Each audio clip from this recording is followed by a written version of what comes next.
Hello, everybody. My name is Zainab Farhat. I am a program associate in the Juvenile Justice Strategy Group at the Annie Casey Foundation. And I'm here today to facilitate our webinar, a resource for successful reentry for LGBTQ plus youth. Thanks for joining us. I'm really excited to dive into our content for today. Before we do that, just wanted to give you a heads up.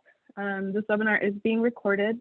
It will be posted on JDI Connect for later reference and to share with those who maybe couldn't be here live with us today. So I'm going to dive right in with introduction. So as I said, I'm Zainab. I work at Casey, and my connection to this work is I oversee our youth engagement work within our Juvenile Justice Strategy Group. And this project was sort of born out of one of our youth advisory councils, which we'll get to in a little bit. And I am the person who's been the program officer for this work since the project started. So very excited to be joined by Crystal and Daniel, who will introduce themselves shortly. Crystal, do you want to start with just introducing yourself, your role and connection to this project, and anything else you'd like the audience to know about you? Yeah, sure. Hi, everyone. My name is Crystal Farmer. I use pronouns she, her, hers. I am a researcher with Ceres Policy Research. I helped to conduct the interviews, analyze the data, and co-wrote the reentry guide with one of my colleagues, Aisha Canfield. So it's really exciting to be here and to share the work. You know, a lot of great work went into it. So. Thanks, Crystal. Danny, do you want to introduce yourself? Yeah, good afternoon, buenas tardes, everybody. Hope everybody's doing okay. I just want to thank, Casey for having me today speaking. Thank you. First of all, my name is Daniel Mendoza. I'm the research and program coordinator at Milpa, a nonprofit based in Salinas, California, where we focus on dismantling the school prison pipeline, ending mass incarceration, and building people and community power, among other things. But I'll share a little bit about my relationship to the project. I first became involved in this project a few years back when I was chosen to be one of the founding members for JJSG's Youth Advisory Council, where myself and other formerly incarcerated system impact individuals partnered with JJSG to kind of support and help inform their work. And so that's kind of my relation to the project. So thank you. Thank you both. So we had the intention to include some young people who were involved in some of the research and the interviews for this project, but due to sort of the timing and their capacity constraints, because they are young people with work and school and lives, we weren't able to include them here with us today. But just wanted to mention that since this project truly has been youth-led and youth-involved since its conception. So during this hour, we're going to be chatting about how this project was conceived, what went into the development of the resource, which is the reentry guide that hopefully you had a chance to take a look at. And then we'll be kind of walking through the guide itself. We're hoping to have some time to take a few questions at the end, or we'll try to incorporate them as we go, maybe answer them through the chat. But feel free to drop them into the chat as they come up for you. So I'm going to get us started on how this project was inspired and came to be. And so during our second Youth Advisory Council cohort at KC with our Juvenile Justice Strategy Group, we heard some feedback from our council members that they felt like we weren't really leveraging them as a collective, right? Like we included the young people in a lot of our work as individuals based on their interests and experiences, but we're really looking for a platform or opportunity to contribute as a full group and really leverage the power of the group. So at that point, we were already in the second year of their term. Danny was actually, as he mentioned, one of the members of that cohort. So with the time that we had left in their cohort, we decided to kind of make a charge to the group to come up with an area of youth justice reform that they felt like was a blind spot for the Juvenile Justice Strategy Group. So something that perhaps we hadn't invested in significantly, but was pressing for the field.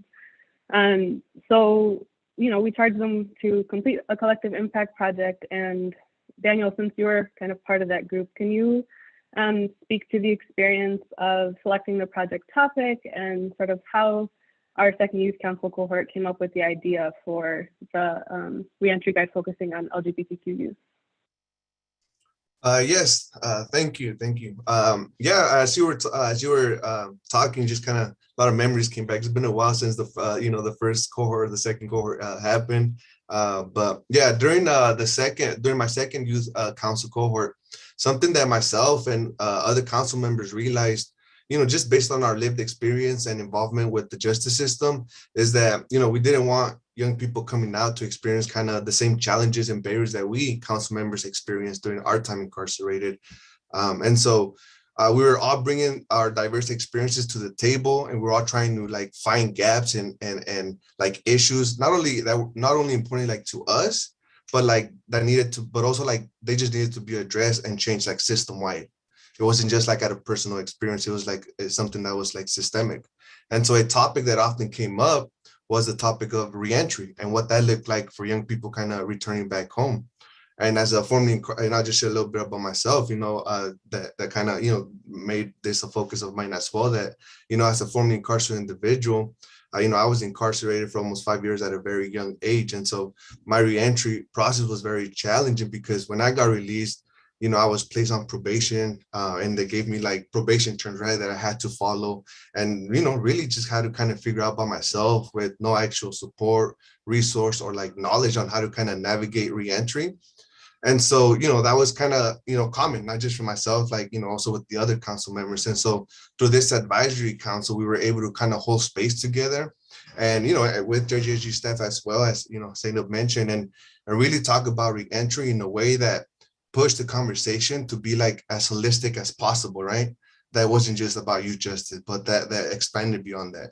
And in addition to that, we also realized that like there was one unique population that we identified that was often overlooked, or not intentionally addressed, which was kind of the reentry process for the LGBTQ community as well.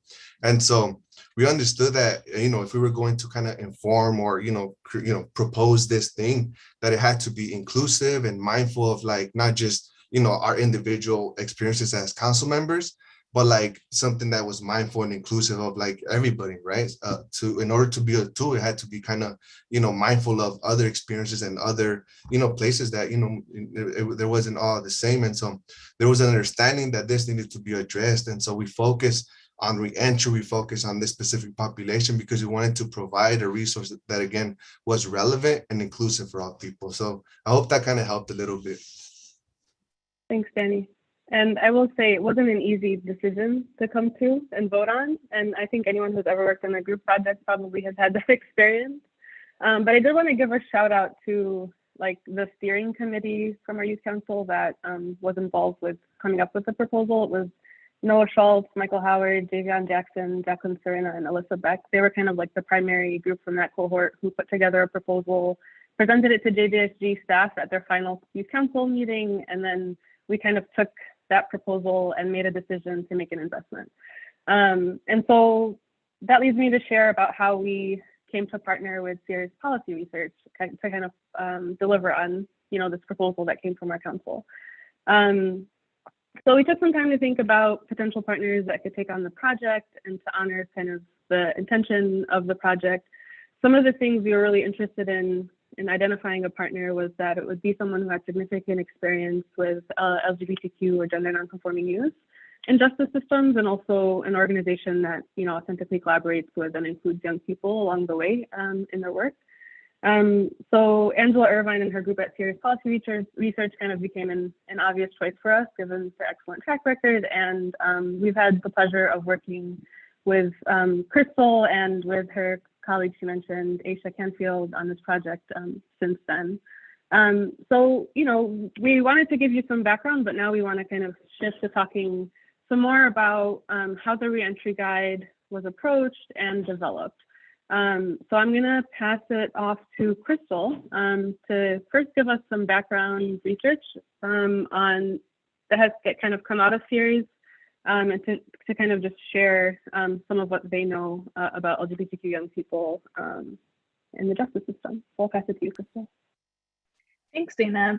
So Ceres Policy Research was really excited to be part of developing this guide, especially given our prior work. Youth of color and lesbian, gay, bisexual, questioning, and gender nonconforming and transgender youth who, by the way, I will, throughout today's discussion, will shorten to LGBTQ and GNCT youth, are significantly overrepresented in the juvenile justice system and face other increased challenges.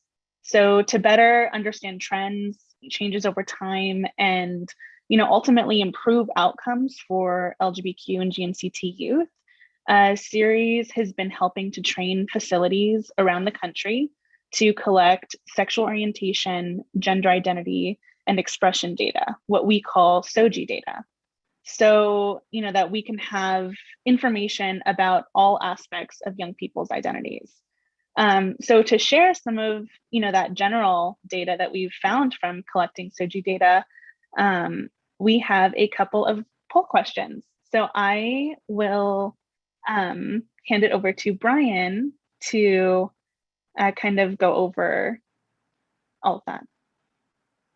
Yeah, thanks, Crystal. So I just launched the poll for everyone, and you'll see it might be a little bit different than what you're used to. We have 3 questions in one poll. So go ahead and give your answer to all 3 of those questions and then hit submit at the bottom. The first one, what % of youth in detention facilities nationwide are lesbian, gay, bisexual, queer, or gender nonconforming and transgender? So we have 6 to 7%, 20%, or 40%. And then the next question, what percentage or what % of girls in detention facilities nationally identify as LGBTQ GNCT? And we have 6 to 7%, 20%, and 40%. And then the final question, the majority of LGBTQ and GNCT youth in juvenile detention facilities are white. Is that true or false? So we actually have a pretty good number of people that have made their way through here. Please make sure to get all those answers and then hit that submit button. I'm going to close the poll here in just a couple more seconds. So give people time to get those answers in. We have pretty good participation here. Thanks, everyone. So I'm going to end the poll here and then share the results. And Crystal, I will turn it back over to you to take a look at these results.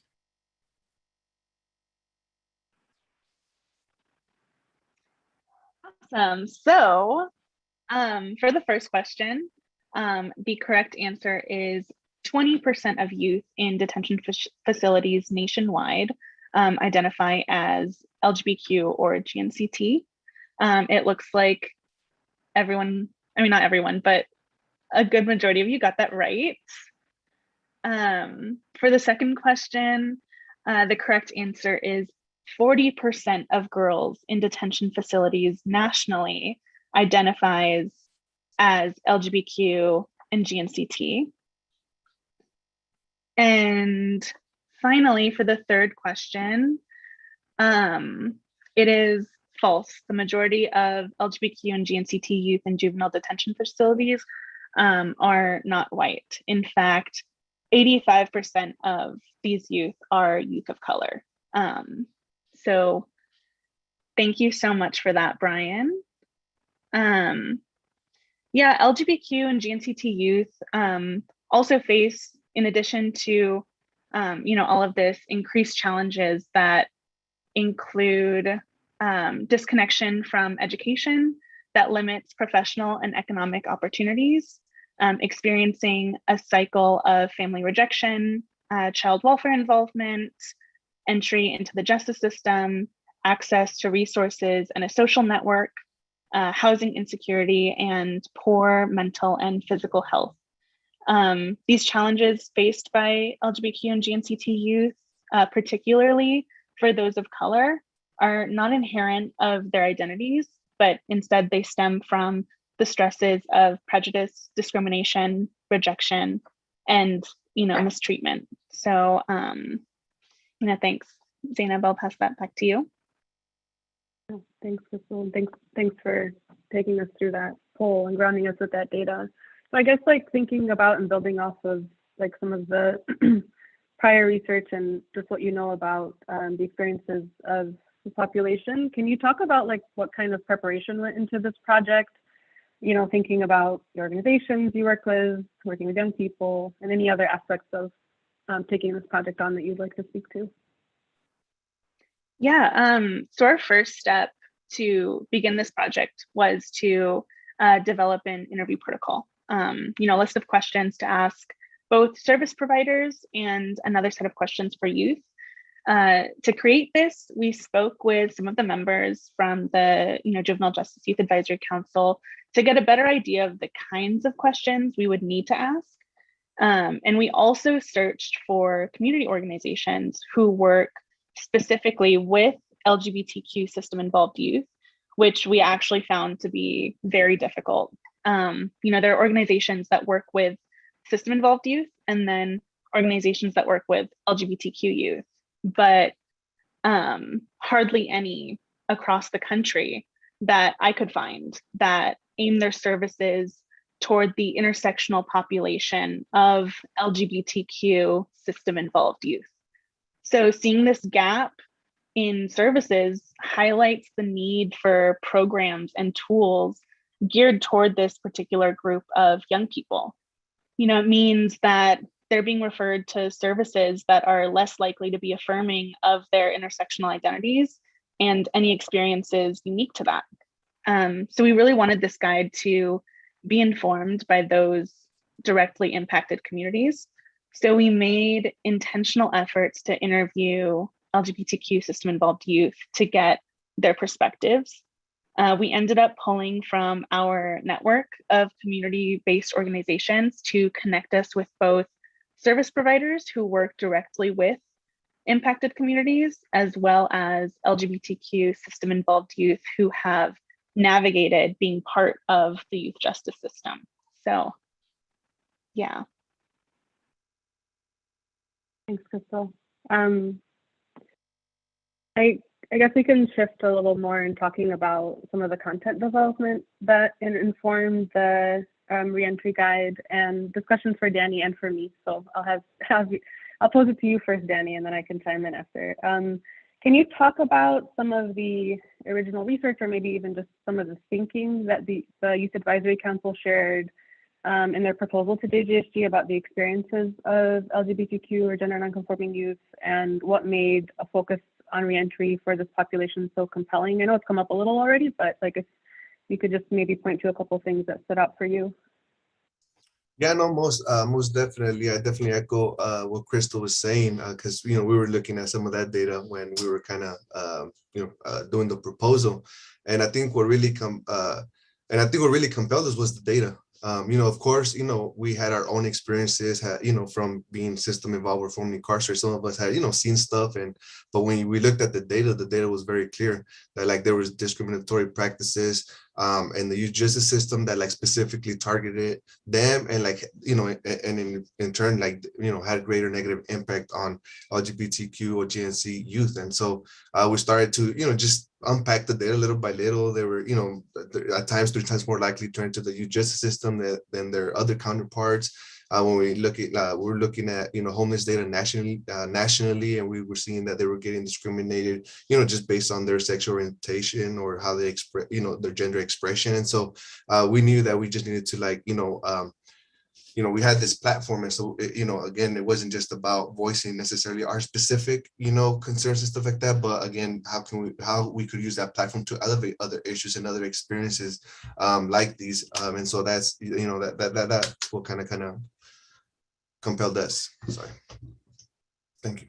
Yeah, and I'll add, I think for me, some of the things that stood out in the research they shared was just around the significant experience of homelessness for LGBTQ plus youth, and its connection to conflict over sexual orientation or gender expression. And so like this theme of housing kind of emerges, and addressing basic needs becomes really important. And then I would say just like the disproportionate representation of LGBTQ or gender nonconforming youth in like low-level offenses related often to like economic and social marginalization. So those were, I guess, a couple of things for me that like really stood out from the presentation, and that I see sort of represented in the content of the guide too. And I know there's a couple of JJSC staff in the audience, so feel free to add anything in the comments if you'd like, based on what you remember. So this project was started, as you said, and based on a proposal by young people with lived system experience. And Danny and I have shared kind of some of the early involvement in the project. Crystal, could you talk about, some of the ongoing collaboration that you had with young people from the moment you kind of took the project on, and then like how that informed the content of the project? Yeah, so, knowing about the overrepresentation and the other increased challenges we talked about earlier, we asked youth who participated in our interviews questions that would give us more of a holistic understanding of their experiences in re-entering into their communities. We asked youth to reflect on their experiences going through the justice system and asked things around like what barriers they faced in reintegrating into their communities, what strategies they used, and the steps that they went through to overcome them, and as well as how communities or people in their lives could support them. So all of the sections, advice, and tips in the guide are derived from the wide range of responses we had from folks who have lived through this and continue to reflect on their own experiences. Through the whole process of developing an interview protocol and putting together the reentry guide, after conducting the interviews, we made sure to check in with some of the people we interviewed, as well as members of the Youth Advisory Council who inspired the creation of this guide to, make sure that we included, that what we included was reflective of the information we gathered and, also reflective of their experiences that they, shared. So, yeah. And can you speak to some of the decisions you made about like how to actually just like present the content via the guide? Yeah, so this guide was really meant to be interactive. There are 6 primary sections that go over the different aspects of a person's reentry into their community. So probation, reimagining community, school, employment, moving forward, and self-care, with additional resources at the end. Every person's reentry is going to be different, right? Because of who they are, how they process things, how they organize themselves, and the communities they're going back to. So the sections are separated so that any young person can go through it and choose to use whatever is relevant to them in that moment. So our hope is that, engaging with this guide builds on young people's abilities to advocate for themselves, plan around their wants and needs, organize and prioritize, even engage in self-care, and ultimately move forward with their lives. So really this guide, can be for any system-involved young person, but the topics covered in each section, along with some notes and advice, are derived from experiences that are more unique to LGBTQ and GNC system-involved youth. As for the stylistic choices that were made, we intentionally did not explicitly label this an LGBTQ reentry guide or put any rainbow artwork through the guide itself, for safety reasons mostly. The presence of rainbow colors are a little overdone to the point where they kind of have become synonymous with the LGBTQ community. So we wanted kids who, might identify as LGBTQ or GNCT, but aren't out to their families or communities yet, to be able to take this home and not be afraid that, it'll out them. So those were some of the choices that we made. Thank you. And in thinking about some of those choices and decisions, were there any things that changed or were implemented based on direct recommendations from the young people? Yeah, so initially, when we were first, playing around with the idea of this reentry guide and, how it'd be formatted and everything, we wanted it to be accessible online. But through one of our interviews, someone let us know that young people returning to their communities from being in, facilities or things like that don't always have access to or struggle to get access to a smartphone or the internet in other kinds of ways a lot of the time. So having something that was tangible that they could take with them and maybe write in is far more useful. So the guide itself, which we will actually look through right now, is meant to be printed out into a booklet that you could write in and really engage with and make your own. So I can go ahead and pull that up right now.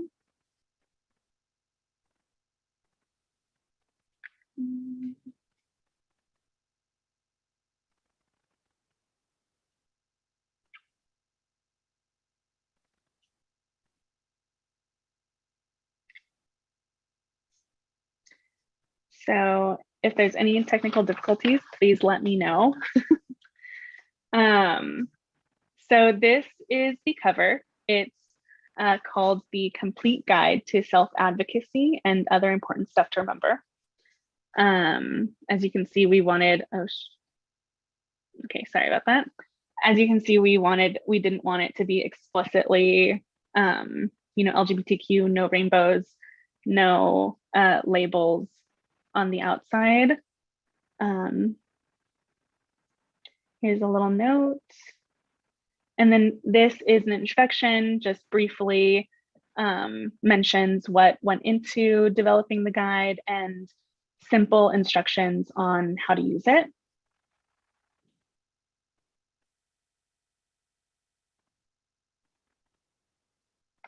So for the first section is probation.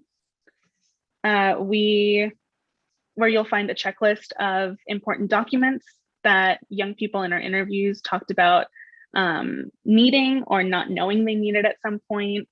And these documents could be useful for other aspects of life and are important to get. So, an ID or social security card, things like that are important for jobs and sometimes school. So having a checklist, making sure that you can, get all of that, and then a note in the bottom of where to maybe look for it or go to find them.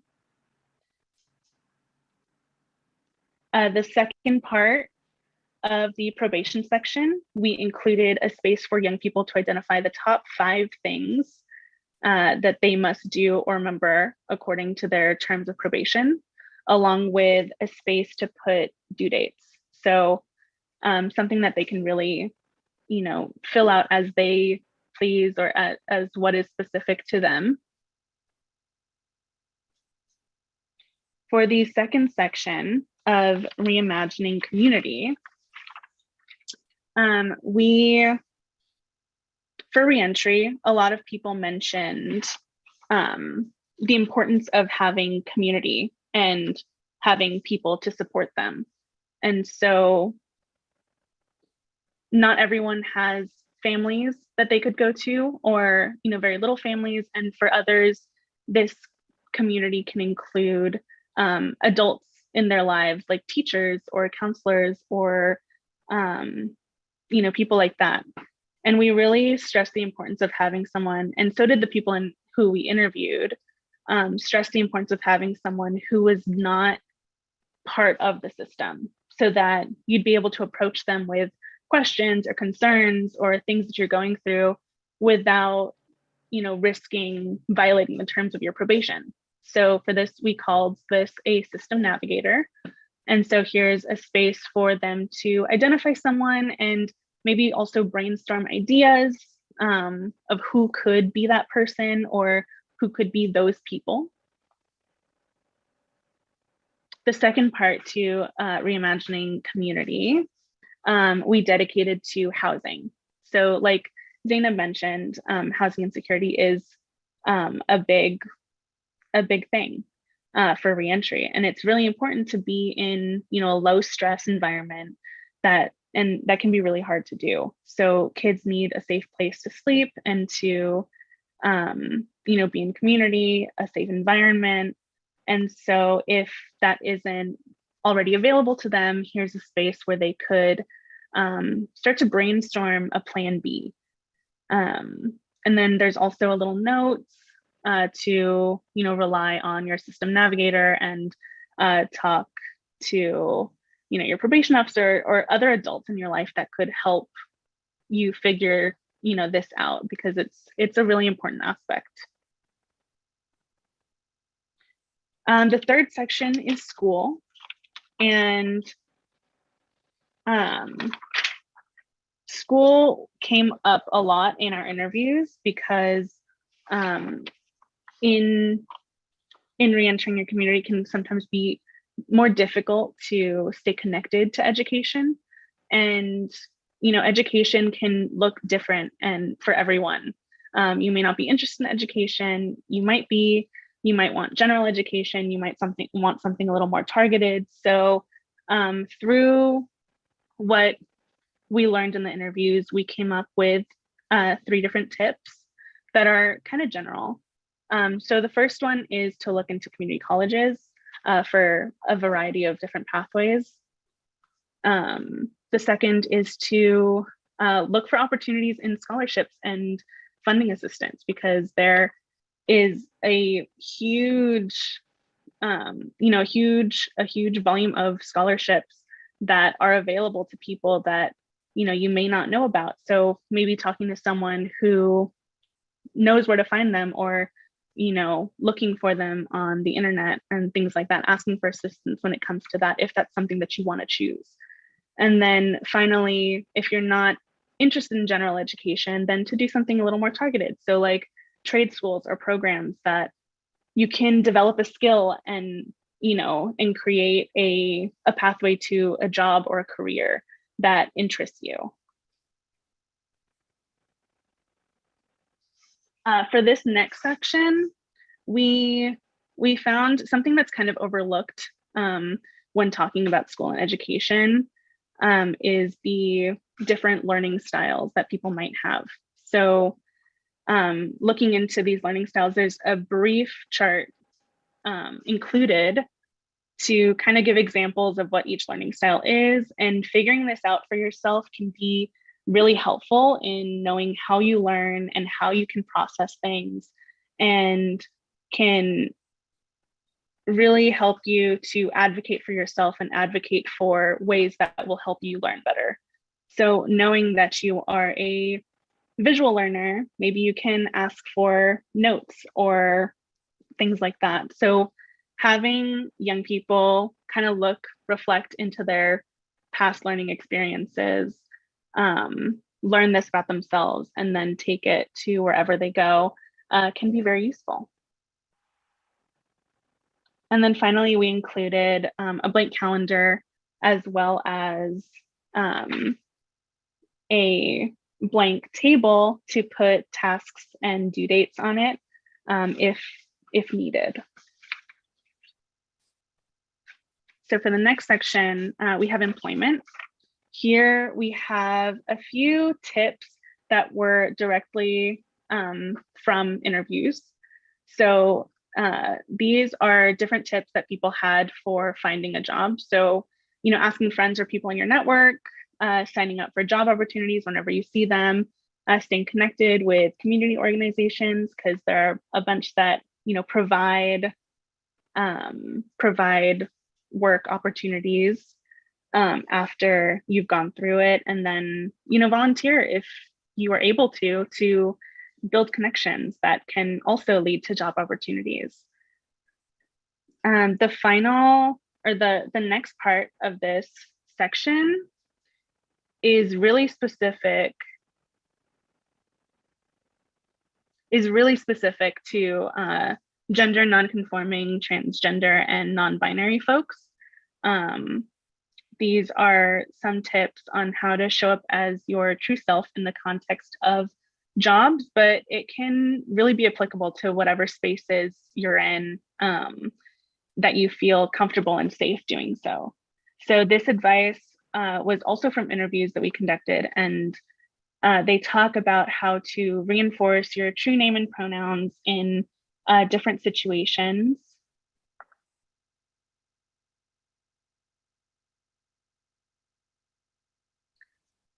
So for the next section, we labeled it moving forward. And so we wanted kids to be able to kind of map out what they want and need, and to move toward their goals that they have. So this could be short-term goals, long-term goals. In the interviews, there was a big emphasis on young people taking their passions, skills, whatever they were good at, or even things that they want to work on, and to apply it. So to really put those skills and passions to use.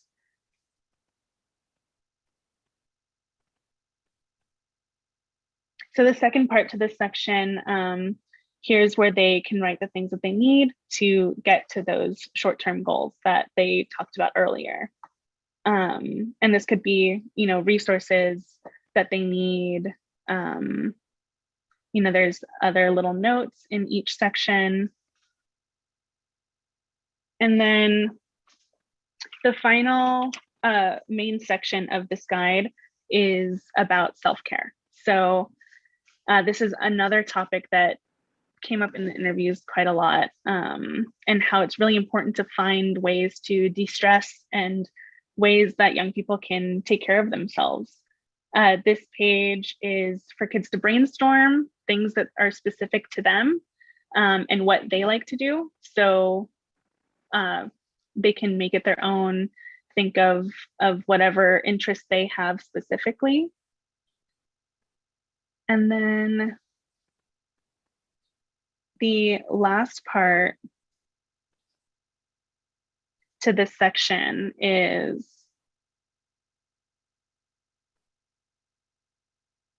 sorry, a little bit of technical difficulties. The last part to this section is going back to learning styles.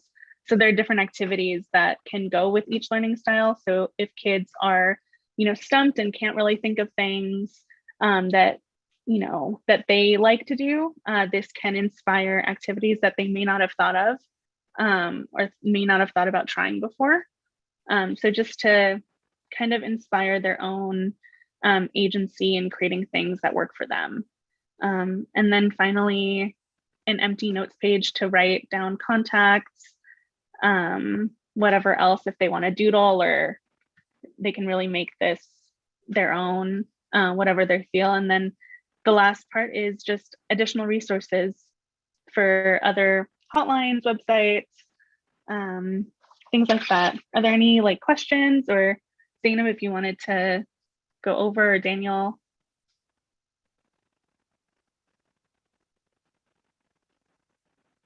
I don't see any audience questions in the chat, but we still have some time for folks to add those in. So please do. If you have a burning question, I'm sure someone else has a question as well. In the meantime, I do have more questions.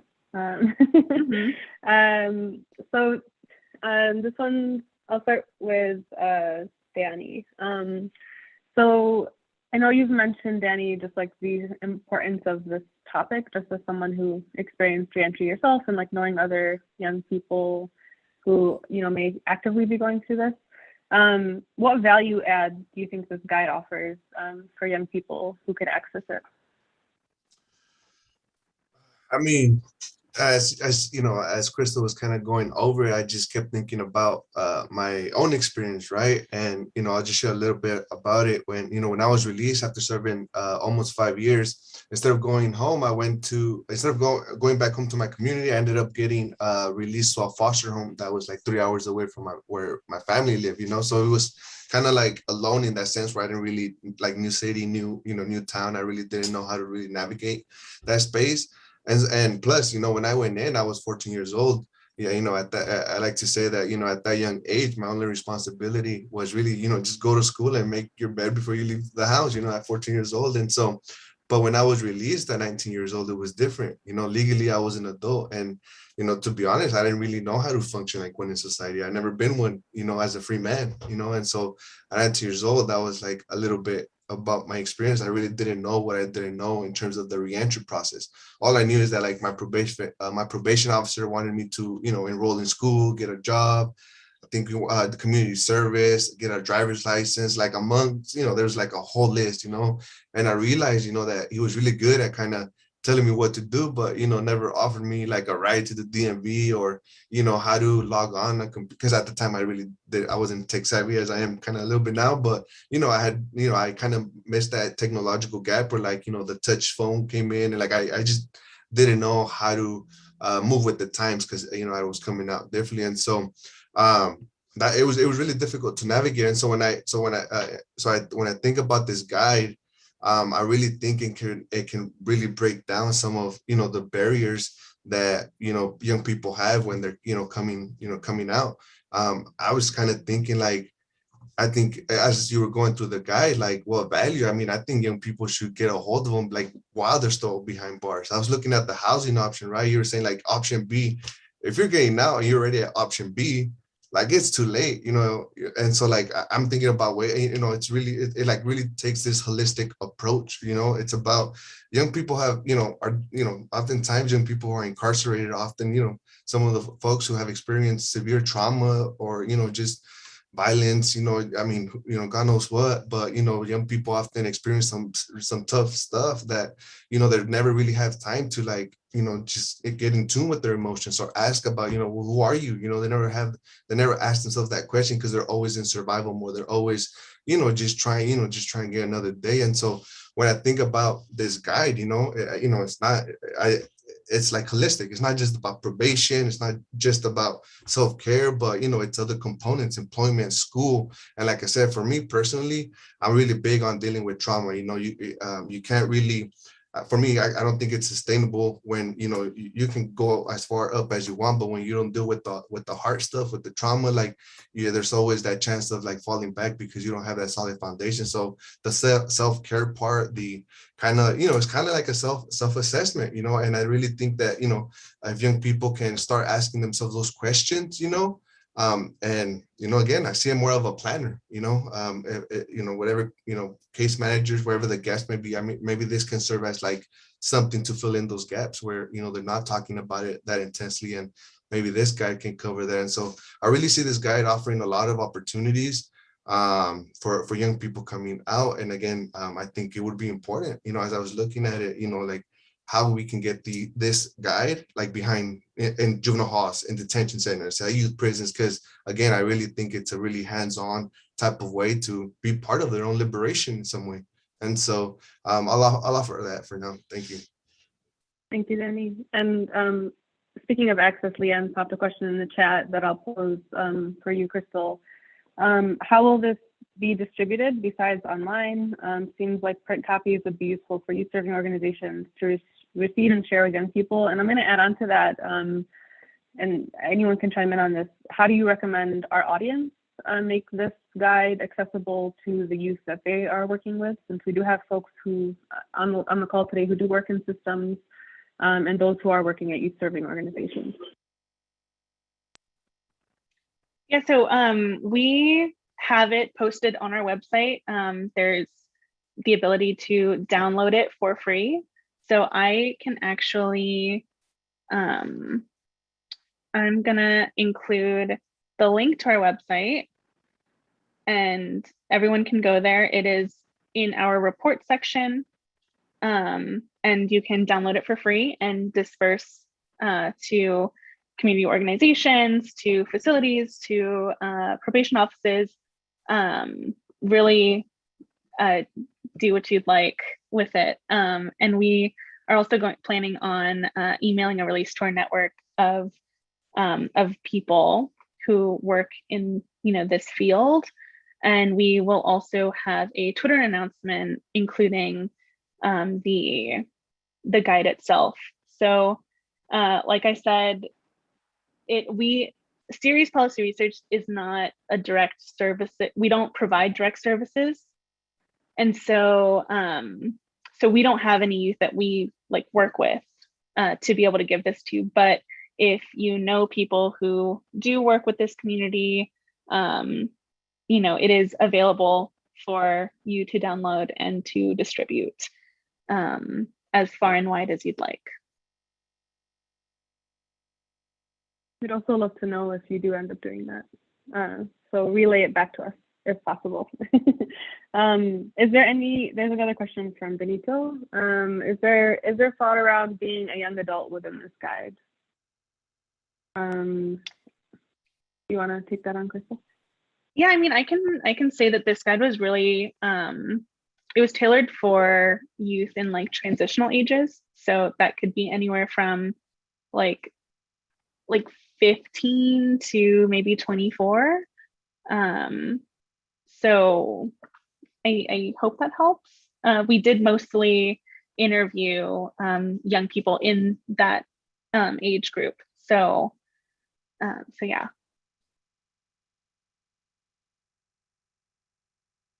I have another question since I don't see other audience questions. Keep them coming. So thinking about this project kind of from its inception as a youth council project all the way through this kind of finished product as a reentry guide, what if any gaps were revealed or challenges you encountered along the way? And then for anyone to answer, just any highlights or lessons learned that you'd want to share with our audience.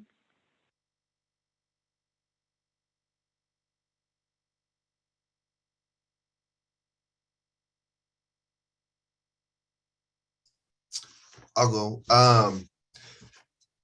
Something that I was thinking in terms of kind of the guide is, sorry, can you guys hear me? Apologies. What was the question again? Sorry. Any challenges or gaps that kind of came up along the way that were revealed, or any highlights or lessons that you learned?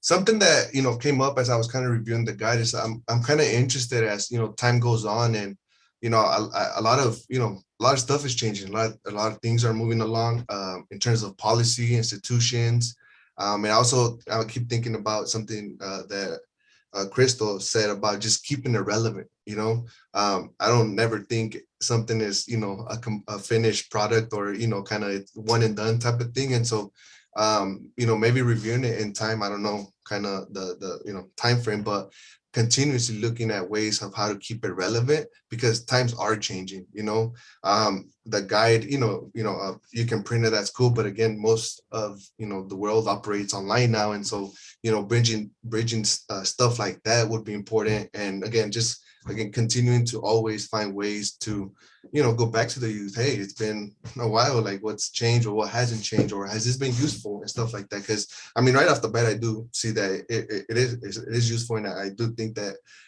directors of juvenile halls or people who run institutions and work with that young population should have this at least as a tool or resource for young people in the units or behind closed doors. But yeah, I do want to offer that continuously keeping it relevant and making sure that we're making it's tailored towards the population we're trying to serve. So thank you.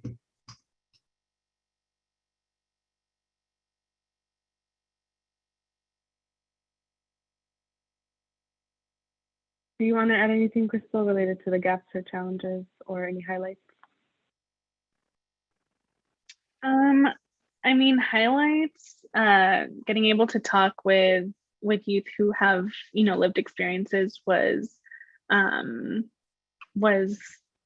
really awesome, for lack of a better word. But, being able to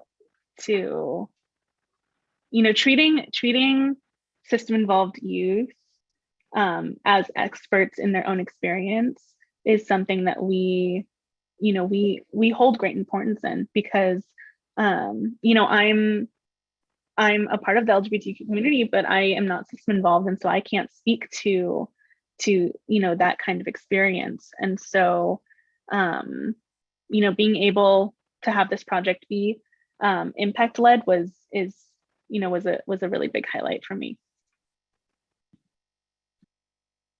Thank you. We have a couple of questions that have trickled in. I'll start with this one, specifically for Danny. During your reentry process, what was your biggest challenge, and what's one thing that you hope others can avoid with their reentry process? Yes, I think one of the biggest challenges for me was that when I went up for my adjudication, I really didn't know if I was going to go to youth prison or get, like, it was literally like a 50% chance. But as my court date was coming up, obviously my probation officers and, folks behind the scenes were preparing for the potential of, well, probation was recommending for me to get out. And so they were making this, whole, reentry plan and stuff like that I wasn't really aware of. But, I don't know if it's because they didn't want to get my hopes up, because I still had the potential of going toward, to serve more time. But I guess what I'm trying to say is that I wasn't involved in my reentry planning. And so when I got out, like, boom, the list just came out. And, I didn't have time to kind of prepare or at least research. Like, I really didn't know how to navigate internet or computer and stuff like that. And I needed to get an ID. I needed to make appointments and stuff like that. That was the big thing. And so just kind of didn't know what to expect. I wasn't kind of looked into my reentry plan. And so, I know there's other kind of important factors, but I think that one right off the bat was like, damn, I just don't know what I don't know. And I really don't know how to navigate it. I wish I'd done some research, beforehand or something, but again, that was, my unique experience and challenges when I first came out. I hope that helped a little bit. Thank you, Danny. This next question is a policy-related question, which I don't know if all the panelists may find this their area of expertise, so if not, feel free to pass on the question. And actually, I'll also invite the audience to answer in the chat. So the question is, what policy changes should be happening at the state or federal level to improve the detention experience for queer youth? So this isn't my area of expertise, but I will say that if you go to our website, we do have a lot of reports. All of the reports on our website are all free to download. We have a lot of policy reports and information around specifically LGBTQ youth, and starting collecting SOGI data or ways to get started in that way. So if you want to take a look there are tons of resources.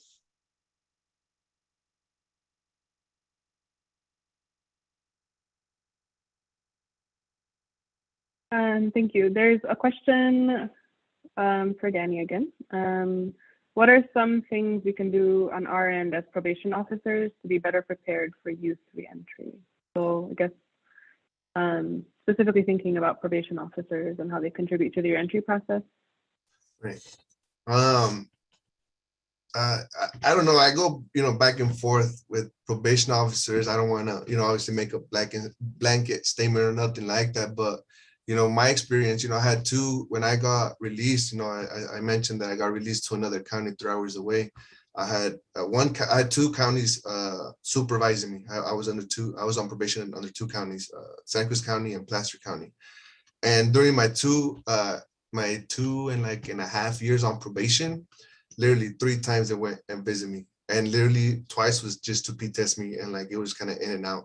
And so I've also met probation officers who are, very hands-on and honestly do what, beyond the job description and, actually, buy people, food or clothes out of their own money. And so I guess in my own personal experience is, and you can't really policy that, or you can't really, I think that speaks to kind of the culture of every probation department, but some people just come in for, the paycheck, and other people are coming in with the passion and the want and the desire to really impact and transform lives.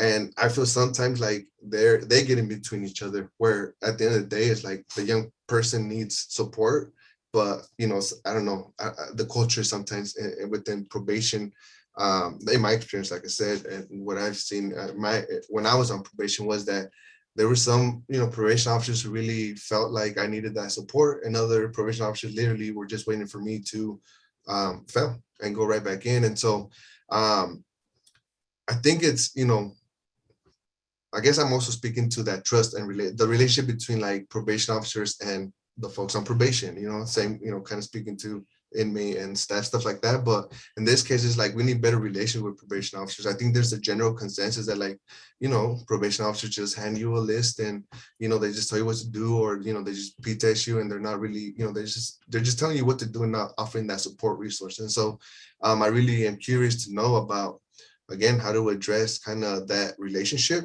between, the youth and probation officer, but also I feel like there's, oftentimes many departments hold like a culture that, kind of, goes against each other that, ultimately hurt young people. I hope that makes kind of sense. I'm, speaking to that culture part. But yeah, a lot for that. Thank you. I'll put in a plug for our probation transformation work, and also say that in general, probation that is centered in youth development as opposed to law and order, I think will be better, more supportive of all youth, and especially young people who are targeted in the ways that LGBTQ youth are targeted. So with that, I think we're coming up to our time. I think Brian's going to make a quick plug about JGI Connect, but I just wanted to thank you all for joining us today. This was awesome. This has been a few years in the making. We kind of got slowed down a little by the pandemic. So it's really, really exciting to finally share this with you all, and happy that you were able to join us today. Please share the guide with those in your network, and